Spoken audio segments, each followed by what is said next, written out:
আমাদের অনন্য স্টোরি সকল প্রকার পার্ট গল্প দেখতে আমাদের চ্যানেলটি সাবস্ক্রাইব করে পাশে থাকা বেল আইকনটিতে ক্লিক করে অল নোটিফিকেশন অন করে দিন। কিসের রাগ গাড়ির ওপর ছাড়ছো দিশা পাখি? আমি ভ্রু কুঁচকে ওনার দিকে তাকালাম। একেবারে খুঁটিয়ে খুঁটিয়ে এই সুদর্শন পুরুষটিকে পর্যবেক্ষণ করলাম। নেভি ব্লু কালারের শার্ট পরেছেন উনি, তার উপর কালো রঙের ব্লেজার। চুলগুলো তাড়াহুড়োতে ঠিক করতে পারেননি, তাই এলোমেলো হয়ে রয়েছে। কপালে নেমে অপরিকল্পিতভাবে পড়ে আছে চুলগুলো। নাকের ডগায় থাকা তিলটা ফুটে উঠেছে ভীষণভাবে। শার্টের দুটো হাতা ওঠানো। গাড়ির পেছনে রয়েছে ওনার কোর্টে পরার জন্য কালো রঙের পোশাক। সব মিলিয়ে ওনাকে দেখতে কেমন লাগবে সেটা কল্পনা করতে লাগলাম আমি। কল্পনার শেষে চোখ দুটো বড় হয়ে গেল। ফর্সা মানুষদের ডার্ক কালার পরলে তাদের সৌন্দর্য রন্ধ্রে রন্ধ্রে ফুটে ওঠে। আয়েশও তার ব্যতিক্রম নন। আজ আমার এই হ্যান্ডসাম বরটাকে দেখে মৃধার জ্ঞান হারানোর চান্স 80%। তারপর কি হবে? মৃধা যদি আয়েশকে কোনোভাবে আই লাভ ইউ বলে ফেলে, আর এই অসভ্যের কারখানা যদি অ্যাকসেপ্ট করে ফেলে? এমনিতেই তো সারাদিন ডিভোর্সের নাম জপ করতে থাকেন, তখন আবার কি হবে?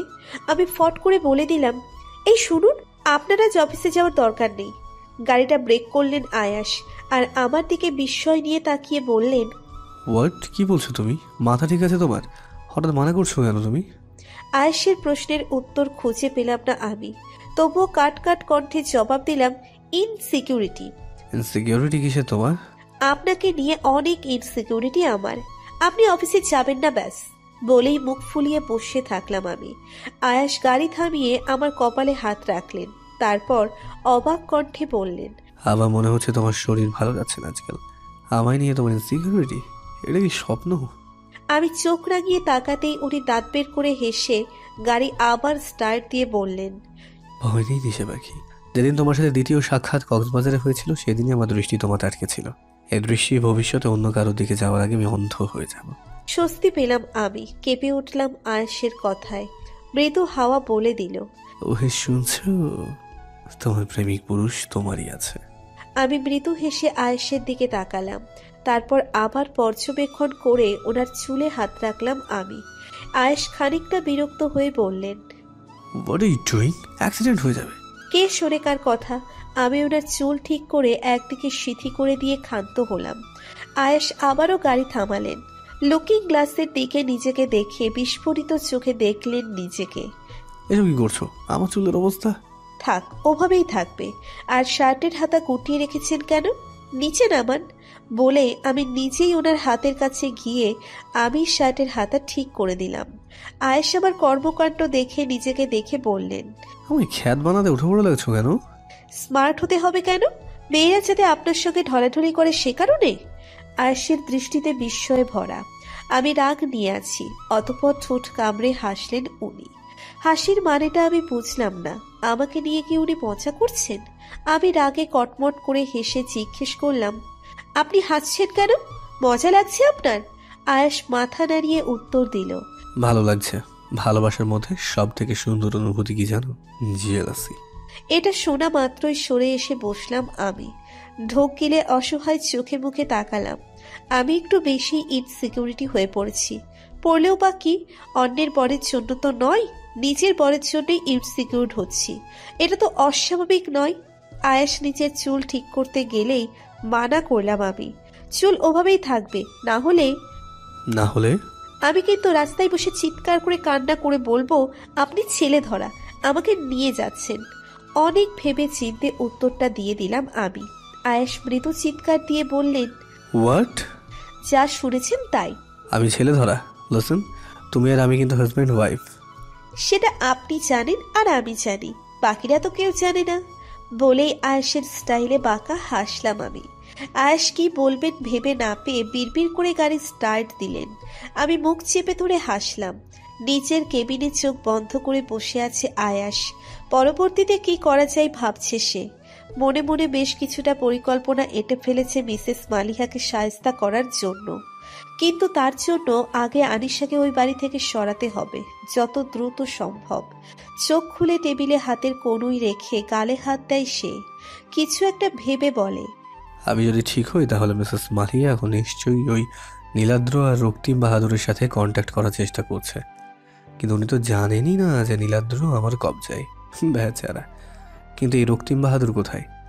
ভয় কোন গর্তে ঢুকে বসে আছে সেটা এখনো তো জানাই গেল না। এসব কথা আওড়াতে আওড়াতেই আচমকা তার কেবিনে হুড়মুড়িয়ে প্রবেশ করে মৃধা। হাঁপাতে হাঁপাতে বলে, সরি স্যার, লেটে আসার জন্য। আসলে নো এক্সকিউজ। আগে তো এক জুহায় ছিল, এখন তুমি। দুজনেই একই রকম। তুমি জানো আজকে কোর্টের ডেট আছে, তাও আর কেবিনে ঢোকার আগে নক করতে হয়, এটা জানো না? সরি স্যার, ওই আসলে আমার মণিমা হঠাৎ করে অসুস্থ হয়ে পড়ে, তাই আসতে দেরি হয়ে গেল। আর লেট হয়ে গেছে ভেবে তাড়াহুড়োতে ভুল করে নক না করে ঢুকে পড়েছি। আয়াস বিরক্ত হয়ে বলে, ওকে, সব ফাইলপত্র গুছিয়ে নাও, রেডি হয়ে নাও। জর্জ কোর্টে আসার আগে আমাদের যেতে হবে। বলেই প্যান্টের পকেট থেকে সিগারেট বের করে আয়াস। মৃধা তাড়াহুড়ো করে সব গুছিয়ে নিচ্ছিল। লাইটার দিয়ে সিগারেট ধরাতে অবাক নয়নে আয়াসের দিকে তাকালো সে। আয়াস সিগারেট মুখে দিয়ে উঠে দাঁড়িয়ে নিচের কালো কোট গায়ে দিতেই মৃধা থেমে থেমে বলল, স্যার আপনি সিগারেট খান? তো সিগারেট মুখে রাখা অবস্থায় বলল আয়াস। মৃধা কিছু একটা ভেবে বলল, না মানে এমনি, আগে দেখিনি তো তাই। তাছাড়া ভালো মানুষেরও একটু একটু বদ অভ্যাস থাকে, নো প্রবলেম, বিয়ের পর বউ ছাড়িয়ে দেবে। মুচকি হেসে বলল মৃধা। আয়েশ মুখ ফসকে বলে উঠল, বউ ছাড়াতে পারলো না, লুকিয়ে খেতে হয়। সিগারেট মুখে থাকায় মৃধা ভালো মতো কথাগুলো বুঝতে না পেরে বলল, জি স্যার, কিছু বললেন? আয়েশ মুখ থেকে সিগারেট হাতে ধরে নিজেকে সামলে বলল, নাথিং, লেটস গো। গোছানো হয়েছে? নিজের ফাইল হাতে নেয় আয়াস। মৃধাও দ্রুত নিজের ফাইলগুলো হাতে নেয়। সিগারেট বেশ কয়েক টান দিয়ে জানালা দিয়ে বাইরে ফেলে দিতেই সে দেখতে পায় মৃধা হাসছে মিটমিটিয়ে। চোখ সরু হয়ে আসে আয়াসের। কড়া গলায় বলল, হাসছো কেন? না মানে স্যার, আপনার চুলের স্টাইল দেখে এমন স্টাইলে কখনো দেখিনি তো তাই। আমতা আমতা করে বলে মৃধা। সঙ্গে সঙ্গে আয়েশের চোখ মুখ লাল হয়ে আসে। নিজেকে ধাতস্থ করে চুলে হাত দিতে গিয়েও দেয় না সে। আনিশার কথা মনে পড়তেই সে হেসে দেয়। তৎক্ষণাৎ হাসি বন্ধ করে মৃধাকে ধমক দিয়ে বলে, চলো। মৃধা বেরিয়ে আসে। পেছন পেছন আয়েশও বের হয়। মৃধা আবারও কিছু বলতে নিলে আয়েশ চোখ গরম করে তাকায়। মৃধা মুখ অসহায় করে বলে, স্যার আর একটা প্রশ্ন। হোয়াট? আপনার কোন রং সবচেয়ে বেশি পছন্দ? হলুদ। মৃধা হতভম্ব হয়ে তাকায়। আজ পর্যন্ত শোনেনি ছেলেদের হলুদ রং পছন্দ হয়। তবুও সে মেনে নেয়। পরের বার সে হলুদ রঙের কোনো ড্রেস পরবে বলে ভেবে নেয়। সে চায় আয়েশের পছন্দ মতো হতে। আয়েশের যা যা পছন্দ তা জেনে নেবে সে। কোর্ট থেকে এক প্রকার রেগে মেগে বের হয় আয়াস। চোখে মুখে অসংখ্য বিরক্তির ছাপ, নাকের আগায় লালচে ভাব। মৃধা গুটিসুটি মেরে হাঁটছে আয়েশের পিছু পিছু। এক পর্যায়ে প্রচন্ড রাগের মাথায় নিজের হাতের ফাইলগুলো ছুঁড়ে ফেলে দেয় আয়াস। মৃধা কিছুটা চমকে উঠে কাচুমাচু হয়ে তাকায়। এই লয়ার খুব বেশি বাড়াবাড়ি করে ফেলছে। নিজেরা মিথ্যা আর শত এত এত ফেক প্রুফ জোগাড় করে এনেছে যে আমার সত্যি কথাগুলো ধামাচাপা পড়ে যাচ্ছে। কেসটা হেরে যাচ্ছে আমি। পরের ডেটে লাস্ট ডেট। সেদিন যদি একটা জোরালো প্রমাণ বা সাক্ষী না পাই তাহলে সেদিন সুনামিতে আমি হেরে যাব। মৃধা ফাইলপত্র তুলে নেয় হাতে, অসহায় হয়ে বলে, যাদের বিরুদ্ধে কথা বলছি তারা খুব বড় লোক স্যার। ওরা টাকা দিয়ে সবকিছু করছে। আর এই লয়ারটাও প্রচন্ড ধূর্ত। তবে চিন্তা করবেন না, আমরা ঠিক কোনো না কোনোভাবে। চিন্তা করবো না? What you mean? আমি আজ পর্যন্ত কেসে হেরে যাইনি। যে কেস হাতে নিয়েছি সেই কেসের ভিকটিম ধরে নিয়েছে যে জিতে গেছে। কিন্তু এটা অন্যথা হলে চলবে না। আমি কেস হারতে পারি না, আমি হারতে শিখিনি। আর যদি হেরেও যাই তাহলে তোমার জন্যই হারবো। আর তোমার মনে আছে তো, এটাই হবে তোমার ফার্স্ট অ্যান্ড লাস্ট কেস আমার সাথে। মৃধা কিছুটা ভরকে যায়। সে খুব করে চায় কেসটা যেন আয়াস জিতে যায়, নয়তো যেটুকু সুযোগ পেয়েছিল সেটুকু হারাবে। ভাবতেই কান্না চলে আসে তার। চোখ মুখ লাল হয়ে যায়। আয়াস কথাগুলো অতিমাত্রায় রেগে বলাতে আরও কান্না পেয়ে যায়। ঠোঁটে ঠোঁট চেপে দাঁড়িয়ে থাকে চুপটি করে। আয়াস এগিয়ে এসে নিজের ফাইল আর দরকারি জিনিসপত্র হাতে নিয়ে হনহনিয়ে নিজের অফিসের কেবিনের দিকে ছুটে যায়। অফিসে একের পর এক সিগারেট ধরিয়ে শেষ করে যাচ্ছে আয়াস। সে জানে না আনিশা জানলে কি হবে। আনিশার সামনে সিগারেট নামক জিনিসটা না স্পর্শ করলেও অফিসে এসে টেনশনে থাকলে আর আটকাতে পারে না নিজেকে। সিগারেট হাতে নিয়ে গভীর মনোযোগের সহিত আকাশ প্রান্তে তাকিয়েছিল আয়াস। বিকেল পেরিয়ে আকাশে মেঘের ঢল নেমেছে। দুপুরে একবার আনিশার সঙ্গে কথা হলেও ভালোভাবে কথা বলতে পারেনি সে। আয়েশ এবার রিয়েলাইজ করে আনিশাকে একা ওই বাড়ি রাখা সেফ না। কালই কিছু একটা করতে হবে তাকে। সেই সময় ক্লান্তি ভরা চোখ মুখ নিয়ে কেবিনের দরজায় কড়া নাড়ে মৃধা। আয়েশ কামিন বলতেই ঠুলতে ঠুলতে ভেতরে ঢুকে পড়ে সে। আজ প্রমাণের জন্য ভীষণ খাটতে হয়েছে তাকে। আয়েশ তার থেকেও বেশি খেটেছে, তবুও তার কোনো হেলদোল নেই। শুধু চুলে সিঁথিটুকু এলোমেলো হয়ে গেছে, সেই সাথে শার্টের দুটো বোতাম খোলা রেখেছে। স্যার, লোকটার সাথে কথা হয়েছে আমার। বলেছে সিসিটিভি ফুটেজটা পাঠাতে দেরি হবে, কাল সকালে মেইল করে দেবে। আর ছবিগুলো নিতে হবে। আর যার থেকে ছবি নেয় তার বাড়ি আর আমার বাড়ি একই জায়গায়, তাই আমি নিতে পারবো স্যার। মেইল করে দিলে আমাকে মেইল করে দেবে সাথে সাথে। মনে রাখো, it's a very difficult case. একটা সূত্র ছাড়লেও চলবে না। আই এম শিওর মেয়েটাকে মার্ডার করা হয়েছিল, সে সুইসাইড করেনি। স্যার, ওই দিন না হয় পার্টির কিছু ছবি রয়েছে, সেটাও দেবে বলেছে। তাহলে কাজ করো, কালকে আমার বাড়িতে সব ছবিগুলো পেরে দিয়ে যাবে। আমি আমার বাড়ির অ্যাড্রেসটা মেসেজ দিয়ে দেবো। আমি এখন যাচ্ছি। আর একটা কথা শোনো, যার সাথে প্রমাণ নেবে তখন সাবধান থাকবে, কারণ অনেক সময় আক্রমণ করার জন্য ফাঁদ পাতা হয়, যেটা আমার ক্ষেত্রে হয়েছিল। আন্ডারস্ট্যান্ড?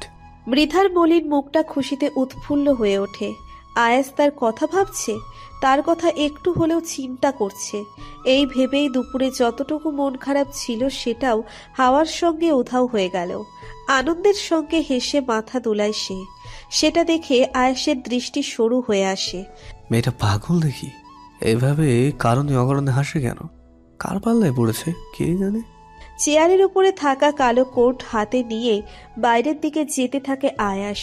মৃধা কিছু একটা ভেবে ভয়ে ভয়ে আয়াসকে ডাকতেই হাঁটা থামিয়ে পিছু ফিরে তাকায় সে, কিছুটা বিরক্ত হয়ে মৃধার প্রতি। হোয়াট?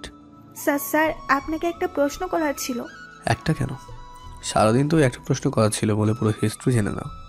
স্যার, আপনি কি আপনার কাজিন মানে আনিশাকে পছন্দ করেন? ভয়ে ভয়ে এবার নিজের মনে থাকা প্রশ্নটা করেই ফেলে মৃধা। তার মনে এটা নিয়ে অজস্র দ্বন্দ্ব। এই প্রশ্নের সঠিক উত্তর না জানা পর্যন্ত তার শান্তি নেই, কারণ আয়েশের কর্মকাণ্ড হসপিটালে দেখেছে সে। আনিশার ভাইয়া বললে রেগে যায়। আনিশার এতটা কাছাকাছি যাওয়া, তাও সকলের সামনে এসব মৃধাকে ক্ষতবিক্ষত করে দিয়েছিল। এতদিন ভয়ে ভয়ে প্রশ্নটা ধামা চাপা দিয়ে রাখলেও সেটা প্রকাশ করেনি। কিছুটা অপ্রস্তুত হয়ে পড়ে আয়াস। নিজেকে ধাতস্থ করে গাম্ভীর্য বজায় রেখে স্বাভাবিক থাকার চেষ্টা করে বলে, কেন বলো তো? আসলে স্যার, এমনি একটু কৌতূহলের বসে হসপিটালে। একটা কথা ভালোভাবে শুনে রাখো, আমি নিজের পার্সোনাল কথা বাইরের লোকের সঙ্গে শেয়ার করি না। এসব কৌতূহল মন থেকে বের করে দাও, আর কাজে মন দিলে হয়তো কেসটা জিতে গেলেও জিততে পারি। কথাটুকু বলে তড়িৎ গতিতে বেরিয়ে যায় আয়াস। মৃধা তাকিয়ে থাকে হতাশ চোখে। তার প্রশ্নের উত্তর পাওয়া হলো না। বাড়িতে এসেই প্রেস ও মিডিয়ার ভরপুর দেখে তেমন একটা অবাক হয় না আয়াস। সে জানে মিডিয়া আসবে, এমন দুর্দান্ত খবর পাওয়া গেছে আর মিডিয়া আসবে না, এটা হতেই পারে না। কি জানে কি চলছে ভেতরে, কিভাবে মিডিয়ার প্রশ্নের মুখোমুখি হচ্ছেন মিসেস মালিহা, তা দেখার জন্য বড্ড আগ্রহ জাগে আয়াসের। সেও গাড়ি থেকে নামতেই মিডিয়ার লোক তার দিকে দৌড়ে আসে। আয়াস তেমন একটা বিরক্ত হয় না তাদের প্রতি। আজ সে ঠিক করেছে মিডিয়ার সমস্ত প্রশ্নের উত্তর দেবে। আমরা ইতিমধ্যে অনেক চাঞ্চল্যকর খবর পেয়েছি আপনাদের সম্বন্ধে। মিস্টার আয়াস রায়হান, মিসেস মালিহা আপনার সৎমা, এই খবরটা কি সত্যি? আয়াস হাঁপ ছেড়ে বলে, yes, she is my step mother, but আমি যা বলবো তা ভেতরে গিয়ে, সো লেট মি গো। বলেই ভিতরে ঠেলে ভেতরে আসে আয়াস। পিছু পিছু মিডিয়ার লোকজন। ভেতরে আসতেই চোখজোড়া চকচক করে ওঠে তার। মিসেস মালিহার ছবি তোলা হচ্ছে আর উনি বারবার নিজের মুখ ঢেকে চিৎকার করে বলছেন, আমাকে হ্যারাস করছেন এভাবে? আমি কিন্তু কাউকে ছাড়বো না। বাইরে বেরিয়ে যান আপনারা। ম্যাম, প্রশ্নের সঠিক উত্তর দিলেই তো আমরা চলে যাব। আপনার মিস্টার শাহাদ রায়হানের সঙ্গে সম্পর্ক কতদিনের? মিস্টার শাহাদের প্রথম স্ত্রী বেঁচে থাকাকালীন থেকে কি আপনাদের সম্পর্ক? সেখানে শাহাদ রায়হানও উপস্থিত আছেন। হয়তো আজই বাইরে থেকে ফিরেছেন।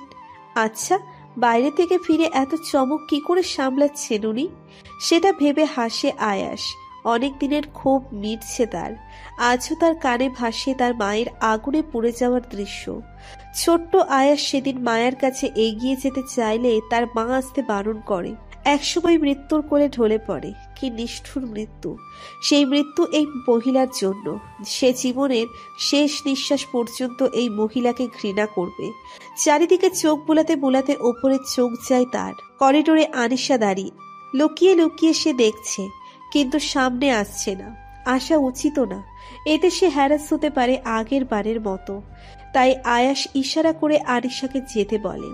আনিশা ধীরে ধীরে সেখান থেকে সরে যেতেই মিডিয়ার লোক তাকে ঘিরে ধরে, নানা রকম আজে বাজে প্রশ্ন করতে থাকে। আয়াস ফ্লোরের দিকে তাকিয়ে নীরব হয়ে সব প্রশ্ন শোনে। সর্বশেষে সে বলে,